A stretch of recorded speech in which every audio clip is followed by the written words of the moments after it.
Guys, Haryana के private sector Kota कानून पर रोक लगा दी गई है। GS paper 2 point of view से काफी इंपॉर्टेंट ये टॉपिक है, बहुत ध्यान से इस टॉपिक को समझिएगा।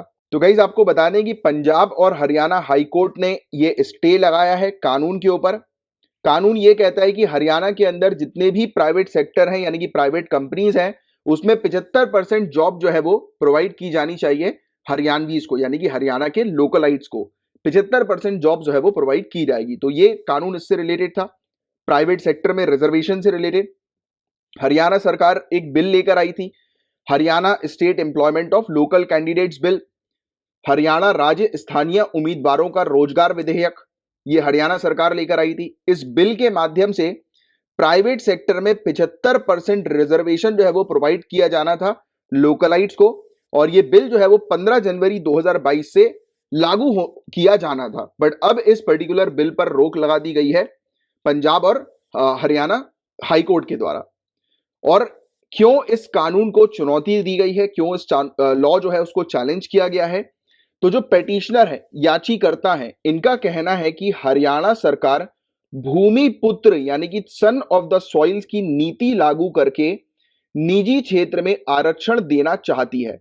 मतलब प्राइवेट सेक्टर में जो है वो रिजर्वेशन देना चाहती है हरियाणा सरकार सन ऑफ द सॉइल की पॉलिसी को अडॉप्ट करके, जो कि जो नियोक्ता हैं मतलब कि एम्प्लॉयर्स जो हैं, इनको प्राप्त संवैधानिक अधिकारों का उल्लंघन है। तो ये एम्प्लॉयर्स को जो राइट्स जो प्राप्त है कॉन्स्टिट्यूशन के तहत, उसका क्लियरली ये उल्लंघन है। तो ऐसा याचिकर्ता का कहना है, पेटिशनर्स का कहना है। याचिकर्ताओं ने यह भी तर्क दिया है कि निजी क्षेत्र की नौकरियां विशुद्ध रूप से कौशल और विश्लेषणात्मक दिमाग पर आधारित होती है। तो याचिकर्ता ने यह भी आर्ग्यू किया है कि प्राइवेट सेक्टर जॉब जो है वो प्योरली किसके ऊपर आधारित होती है? स्किल्स के ऊपर और एनालिटिकल माइंड के ऊपर आधारित होती है। और इसके अलावा कामगारों को भारत में किसी भी हिस्से में काम करने का मौलिक अधिकार प्राप्त है। इवन जो एम्प्लॉइज हैं उनको भी ये फंडामेंटल राइट प्राप्त है कि वो इंडिया में कहीं पर भी जो है वो काम कर सकते हैं। तो इससे क्या नुकसान होगा? इससे एम्प्लॉयर को भी नुकसान है और एम्प्लॉइज को भी नुकसान है, राइट? पूरे इंडिया के एम्प्लॉइज, यानी कि अगर किसी स्टेट के अंदर इस प्रकार से प्राइवेट सेक्टर में रिजर्वेशन आ जाता है, वो भी 75% तक, तो दूसरी स्टेट के जो एम्प्लॉय हैं उनको मतलब जैसे कि जहां पर भी स्टेट है जहां पर एमएनसी ज्यादा है, तो वहां पर उनको अपॉर्चुनिटी नहीं मिल पाएगी। और सेकेंडली, अगर एम्प्लॉयर जो है वो अगर रेस्ट्रिक्टेड हो जाएगा कि उसको अपनी कंपनी में 75% हरियाणवीज को रखना है या फिर जो भी XYZ लोकलाइट्स को जो है वो रखना है, राइट? जहां पर ये इस प्रकार का कानून आया, जैसे स्टेट में ये कानून आया, क्योंकि इस टाइप के कानून ऑलरेडी हम लोग को काफी सारी स्टेट्स की तरफ से ये पहल जो है वो देखने को मिल चुकी है। जैसे कर्नाटक की तरफ से भी ये पहल हम लोग को देखने को मिल चुकी है, कन्नीगढ़ को लेकर, रिजर्वेशन को लेकर, है ना, कि लोकलाइट्स को रिजर्वेशन प्रोवाइड किया जाना है। तो इवन मध्य प्रदेश ने भी जो है ये पहल जो है वो करी है। तो ऐसे काफी सारी स्टेट्स अगर ये पहल करने लगेंगी तो it will be very difficult for employees, जो कि पूरे इंडिया के जो एम्प्लॉइज यानी कि ऑल ओवर इंडिया, जैसे एक व्यक्ति है, कोई एम्प्लॉय है, कोई भी व्यक्ति कहीं पर भी जाकर उसको जॉब जो है वो मिल सकती है, तो ये वाला पॉइंट जो है वो खत्म हो जाएगा। सेकेंडली, एम्प्लॉयर को भी रेस्ट्रिक्टेड रहना पड़ेगा कि वो रेदर देन स्किल्स, सामने वाले की स्किल्स को बाद में देखेगा, सामने वाले के जो होता है ना कि जो एनालिटिकल माइंड है उसको बाद में देखेगा, पहले ये चेक करेगा कि वो व्यक्ति वहां का लोकलाइट है कि नहीं। तो ऑब्वियस ही बात है कि अब, और वो वैसे भी प्राइवेट सेक्टर जो है वो किस चीज पर काम करती है? प्रॉफिट पर काम करती है। और उनको अगर लगेगा कि यार ये लोकलाइट जो है वो उनके पास इतना वो नहीं है, स्किल्स नहीं है, तो वो ऑब्वियस ही बात है वो रेदर देन लोकलाइट्स को रखने की जगह वहां पे अपनी कंपनी शट डाउन कर देंगे। तो इससे एमएनसीज भी जो है वो काफी ज्यादा उस स्टेट से बाहर चली जाएंगी, और ये अल्टीमेटली स्टेट के रेवेन्यू पर ही इफेक्ट पड़ेगा। तो ये एक चीज है, क्योंकि कानून जो है वो जनता के हित के लिए लाया जा रहा है, बट एटलीस्ट आपको अपना वो भी तो चलाना है ना, रेवेन्यू भी तो देखना है। तो स्टेट ने तो वोट्स मांगने के पर्पस के लिए कानून लेकर आ गई, राइट, कि स्टेट से उनको जो है वो वोट्स जो है वो मिल जाएंगे। बट आप टिकोगे कैसे, आप चलाओगे कैसे? क्योंकि उस समय एमएनसीज अगर हट जाएंगी तो अनएम्प्लॉयमेंट हो जाएगी, फिर उस प्रॉब्लम को कैसे रिजॉल्व करोगे? सो देयर आर समथिंग, कई बार जो होता है ना कि कई बार हम कुछ चीज मतलब जैसे होता है ना कि कई बार शॉर्ट टर्म चीजों को देखकर हम अपने लॉन्ग टर्म गोल जो है वो खत्म कर देते हैं। जैसे मैंने कई बार देखा लोगों को सिविल सर्विसेज की प्रिपरेशन के दौरान भी, मैंने कई बार लोगों को बर्बाद होते हुए देखा है। लोग बाग जो हैं उनको ऐसा लगता है कि शॉर्ट टर्म खुशी, शॉर्ट टर्म मजा, उनको लग रहा है कि यार दोस्त ने जो है बुलाया घूमने के लिए, चले जाते हैं, चले गए, और लॉन्ग टर्म अपने गोल को आपने खत्म कर दिया। आप अभी अगर मजे करोगे ना, अभी अगर 1 से 1.5 साल तक अगर आप अपनी लाइफ में सिर्फ मजे करते रहोगे प्रिपरेशन के दौरान, तो सिलेक्शन नहीं होगा। This preparation is like the जीवन ऑफ सन्यासी। ये प्रिपरेशन एक ऐसी प्रिपरेशन है जिसमें आपको सन्यासी की तरह जीवन जीना है, भटकना नहीं है। बट लोग भटकते हैं, छोटे छोटे इंजॉयमेंट के चक्कर में अपनी प्रिपरेशन को जो है वो डाइवर्ट कर देते हैं, हट जाते हैं प्रिपरेशन से, पाथ से हट जाते हैं, रास्ते से हट जाते हैं। ये नहीं करना है यार, स्ट्रिक्टली तैयारी करो, बिकॉज ये 1 से 1.5 साल जो आपका होगा ये आपको सिलेक्शन दिलवाएगा। रिलीजियसली स्ट्रिक्टली तैयारी आपको करनी है, भटकना नहीं है अपने गोल से यार, गोल पे रहकर तैयारी करनी है। चलो एनीवेज, तो भटकना नहीं है। तो वही चीज है कि पॉलिटिशियन जो है वो कई बार शॉर्ट टर्म गोल्स के कारण अपने लॉन्ग टर्म गोल्स को जो है वो खत्म कर देते हैं।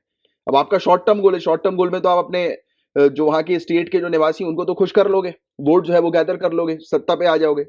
But what about long term? वो स्टेट में अगर एमएनसीज अगर भाग जाएंगी तो रेवेन्यू फिर कहां से जनरेट होगा, फिर लोगों को एम्प्लॉयमेंट कहां से मिलेगी? ये भी तो देखना बहुत ज्यादा जरूरी है ना। तो दीज आर सम प्रॉब्लम्स जो कि इस प्रकार के कानून में हम लोग को देखने को मिल रही है, जो कि लोकलाइट्स को रिजर्वेशन प्रोवाइड कराने से रिलेटेड है। कोई भी पर्टिकुलर जॉब है वो ऑब्वियस ही बात है मेरिट के ऊपर आधारित होनी चाहिए। जैसे आप लोग प्रिपरेशन कर रहे हैं इतनी ज्यादा जी जान लगाकर मन लगा के तैयारी करें। आप देखो यहाँ पर रिजर्वेशन वाला पॉइंट मत लेकर आना, ठीक है? क्योंकि सिविल सर्विसेज की प्रिपरेशन में रैंक 1 उसी को मिलेगी जिसका सबसे हाईएस्ट स्कोर होगा। ये कुछ बेवकूफ लोग नहीं जानते हैं। कुछ लोग को लगता है कि रिजर्वेशन का बेनिफिट काफी सारे लोग उठा रहे हैं, उठा रहे हैं क्योंकि उनको राइट्स उठाने दो ना। क्यों क्यों चल रहे हो, क्यों चढ़ रहे हो? आप अपनी मेहनत पर भरोसा रखो, प्रीलिम्स क्वालिफाई करो। ठीक है, उनको तो सिर्फ प्रीलिम्स तक की मौका मिल पाता है ना, प्रीलिम्स पर ही कट ऑफ मिल पाता है, या फिर अगर मेंस में भी हो तो वो लास्ट रैंक ही उनकी आएगी। आईएएस तो कोई बनेगा नहीं। कोई व्यक्ति आईएएस जो है वो रिजर्वेशन के माध्यम से जो है वो कब बनेगा? जब उस वो टॉप पोजीशन पर रहेगा। टॉप 10 रैंक, टॉप 10 रैंक किस व्यक्ति की आएगी? जिसके सबसे हाईएस्ट मार्क्स होंगे। तो रैंक जो होती है वो मार्क्स के ऊपर डिपेंडेंट होती है, राइट? और कट ऑफ जो होता है वो तो सिर्फ आपको एक धक्का दे दिए कि चल ठीक है यार ग्रुप डी वाली सर्विस पे आ जा, राइट? लो वाली सर्विस पे जो है वो आ जा तू। वैसे तो ग्रुप डी की यहाँ पर बात नहीं है। आप लोग जो है वो तैयारी कर रहे हैं, आईएएस आईपीएस ग्रुप ए पर की तैयारी कर रहे हैं, सिविल सर्विसेज की आप तैयारी कर रहे हैं। I was just telling you कि रिजर्वेशन जो है वो सिर्फ एक पुश देने के लिए है, मेरिट के लिए नहीं है। हाँ, इसमें अलग कुछ पॉइंट ऑफ व्यू कॉलेजेस से रिलेटेड हो जाते हैं कि आप अच्छे कॉलेज से जो है वो निकलोगे तो आपको अच्छी जॉब जो है वो मिल जाएगी। बट अल्टीमेटली इस जीवन में एजुकेशन मैटर नहीं करता है, इस जीवन में अवेयरनेस मैटर करती है।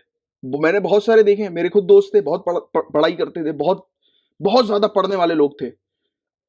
मतलब स्कूल में उनके 90, 99, 95 के ऊपर परसेंट, 99। अरे मैंने बाप रे, और आज की रेट में 35,000 की जॉब जो है वो कर रहे हैं। तो ऐसी पढ़ाई का क्या मतलब? तो आपको, अगर आप सोचते हो कि आपके अगर स्कूल में या कॉलेजेस में अगर मार्क्स कम है तो आप आईएएस क्वालिफाई नहीं कर पाओगे, तो ये गलत सोचते हो आप।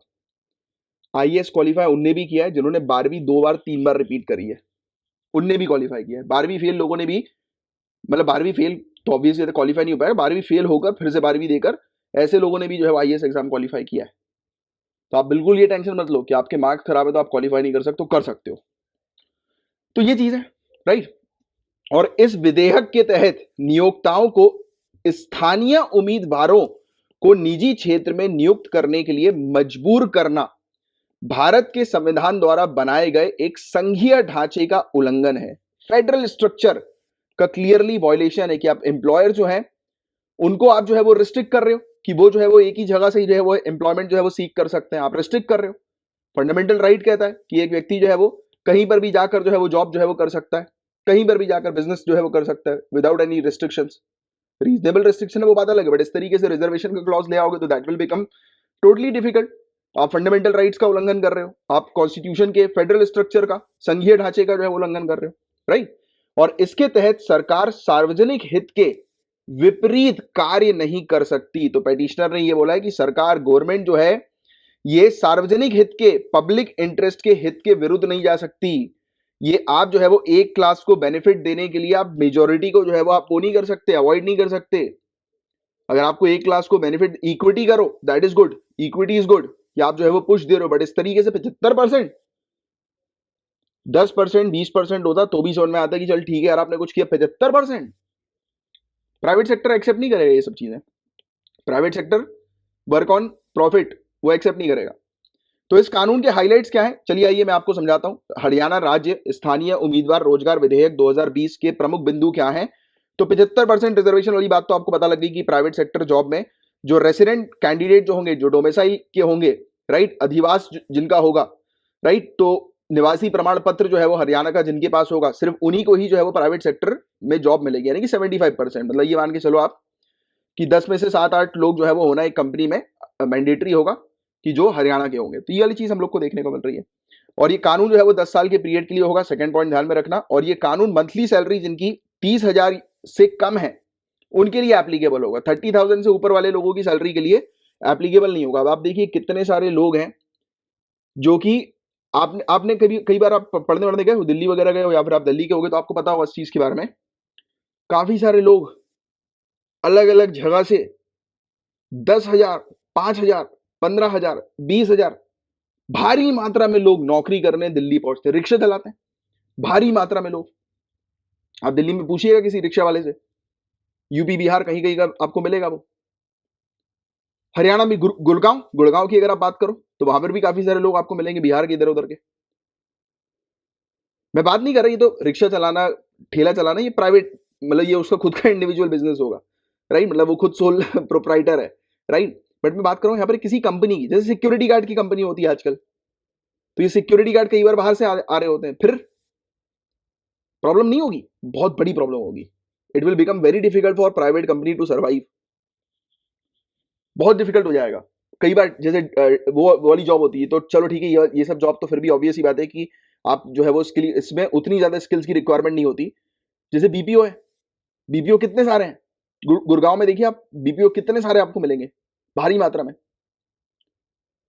तो बीपीओ में जो जॉब होती है उसकी भी सैलरी इतनी ज्यादा नहीं होती। कुछ कुछ होते हैं बीपीओ में जॉब हम लोग को 40-40 हजार तक जो है वो देखने को मिलती है हैदराबाद, बट वो भी आपको डिपेंड करता है कि आपकी स्किल्स जो है वो किस टाइप की है। मैंने काम किया था बीपीओ में बहुत साल पहले, 12th के बाद पास हो गया, अपन ने जो है वो काम शुरू किया, 4,500 रुपए महीने की जो है वो जॉब पे काम किया था 4,500, उससे उसी में अपन खुश थे बहुत। फिर जब एक दिन पता लगा कि अरे मेरे साइड वाले जो भैया हैं पिछले 4 साल से काम कर रहे हैं उनकी सैलरी 15,000 है, अपन ने विद्रो कर दिया। क्योंकि उस समय कुछ भी काम करो गाइस, कुछ भी काम करो, you have to give your best. आज पढ़ रहे हो तो गिव योर बेस्ट, मेरा लेक्चर सुन रहे हो कॉन्सेंट्रेशन से सुनो। मैंने जब काम किया था बीपीओ में, पहला महीना मेरा जो था, पहली बात तो 5 दिन में मैं भाग गया था क्योंकि एनवायरमेंट कंफर्टेबल नहीं लग रहा था। अपने दोस्तों को लेकर आ गया मैंने कहा तू भी जॉब कर देख, मैं भी कर रहा हूँ तू भी कर। 4-5 दोस्त को लेकर आ गया बीपीओ के अंदर, मस्त जॉब करी, मजा आया एकदम। मैं आपको बता रहा हूँ, पहला महीना बेस्ट न्यू कमर अवार्ड, दूसरा महीना हाईएस्ट सेल, तीसरे महीने में उस बीपीओ का बॉस मेरे साथ, नाइट शिफ्ट थी, रात में 9 बजे से सुबह 6 बजे का रहता था, रात में 2 बजे मुझे खीर खिलाने ले जाता था। खीर बस स्टैंड पे बहुत बढ़िया खीर मिलती थी, पसंद थी मुझे। तो और कमलाश कैसे हो, क्योंकि मैं सबसे ज्यादा सेल्स मारता था उनके, सबसे ज्यादा। 9 बजे मेरा काम शुरू होता था, 12 बजे वाले ब्रेक में सब खत्म। मतलब मान के चलो पूरे बीपीओ में करीब 50 एक लोग थे, मैं आपको बता रहा हूँ 45 लोग एक तरफ और हम 5 लोगों की हाईएस्ट परफॉर्मेंस लोगों की टीम एक तरफ, जिसमें मैं न्यू कमर था और बाकी 4 पिछले 3-4 साल से काम कर रहे थे, एक्सपीरियंस वाले थे। और मेरे अंदर क्वालिटी क्या थी, मैं वो गेम को समझ गया था। गेम क्या था बीपीओ का, लोग लगे रहते थे कस्टमर को कन्विंस करने, ले लो ले लो ले लो। मैं क्या करता था, लेना है तो लो। Even in my courses also मैं किसी को नहीं बोलता लो, कोई जरूरत नहीं लेने की, जिसको पढ़ना है पढ़ो, जिसको नहीं पढ़ना है भाड़ में जाओ। यहां मैं एक्सप्लेन करने के लिए नहीं बैठा हूं, यहां मैं आपको समझाने के लिए बैठा हूं। यू गाइज आर लाइक, बच्चे नहीं हो आप लोग, बड़े हो, preparing for civil services, bureaucrat बनने वाले हो, you know what is good what is bad. So these are some points जिस पर काम करना है। कुछ भी काम करो फोकस रहकर करो। मैं जो भी काम करता हूं बहुत फोकस रहकर करता हूं, कोई भी एक चीज करूं मैं। You have to be very focused in each and every thing. आपको लग रहा होगा सर ज्यादा बोल दिया आज आपने, बहुत ज्यादा बोल रहे हो, आज जल्दी जल्दी पढ़ा दो। पढ़ा रहे हैं, कभी कभी सुन भी लिया करो। चलो, तो ये जो कानून है ये हम लोग को देखने को मिल रहा है कि 10 साल के पीरियड के लिए होगा। मंथली सैलरी जो होगी वो 30,000 से कम की होनी चाहिए, राइट। तो ऐसी सैलरी वाली जॉब में लोकलाइट्स को हायर किया जाएगा। रैशनल क्या है इस पूरे कानून के पीछे, तर्क क्या है? एक ऐसा हार्मोनियस एनवायरनमेंट क्रिएट करना है इंडस्ट्री के लिए एज वेल एज युवाओं के लिए कि एक अच्छा बैलेंस जो है वो बन सके, कि इंडस्ट्री भी जो है वो प्रोग्रेस कर सके और इकोनॉमी भी जो है वो आगे बढ़ सके। कहां से बढ़ाओगे इकोनॉमी जब एमएनसी भग जाएगी। कंसर्न, चिंता जो है वो इस बिल से रिलेटेड क्या है, तो पूरी चिंता मैं आपको बता चुका हूं, कुछ थ्योरी है वो ध्यान से सुनो। It could lead to multinational company या multinational firm moving out of the state, MNCs बाहर चली जाएगी, क्लियरली यहाँ पर मेंशन है आपकी थ्योरी में, राइट। पीडीएफ आपके पास आती है तो इस पीडीएफ का उपयोग किया करो, बार बार देखा करो, रिवाइज किया करो। Reservation affect productivity and industry competitiveness, तो रिजर्वेशन जो है वो प्रोडक्टिविटी और इंडस्ट्री की कॉम्पिटिटिवनेस को जो है वो अफेक्ट करती है, प्रभावित करती है।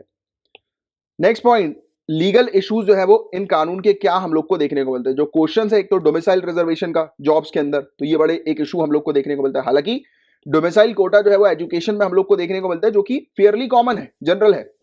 कोर्ट्स ने तक जो है वो इस चीज को जो है वो कहा है कि इस प्रकार से जो रिजर्वेशन है वो आप पब्लिक एम्प्लॉयमेंट में भी मत एक्सटेंड करो, यहां तो आपने प्राइवेट एम्प्लॉयमेंट में जो है वो एक्सटेंड कर दिया इस टाइप की डोमिसाइल रिजर्वेशन, है ना। और इशू ये भी है कि प्राइवेट सेक्टर जो है उनको ये रिजर्वेशन जो है वो कंप्लाई करना पड़ेगा एम्प्लॉयमेंट के साथ।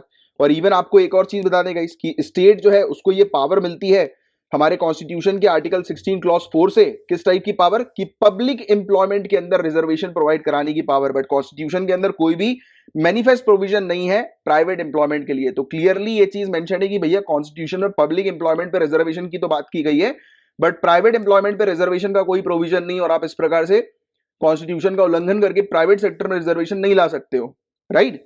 तो ये चीज हम लोग को देखने को मिल रही है। इवन ये आर्टिकल 19 क्लॉज 1G जो है उसके भी हम लोग को देखने को मिलता है कि उसके भी पक्ष में नहीं है, राइट। तो ये चीजें हैं। तो ये था गाइस पूरा ओवरऑल टॉपिक। मैं उम्मीद करता हूँ बहुत अच्छे से ये पूरी टॉपिक आपको समझ में आ गया होगा, और मैंने थोड़ा बहुत आपको जो ज्ञान दिया होगा उससे आपके दिमाग खुल गए होंगे और आप अच्छे से अब तैयारी करने लगोगे, राइट। कभी कभी ले लिया करो ज्ञान, इंपॉर्टेंट होता है।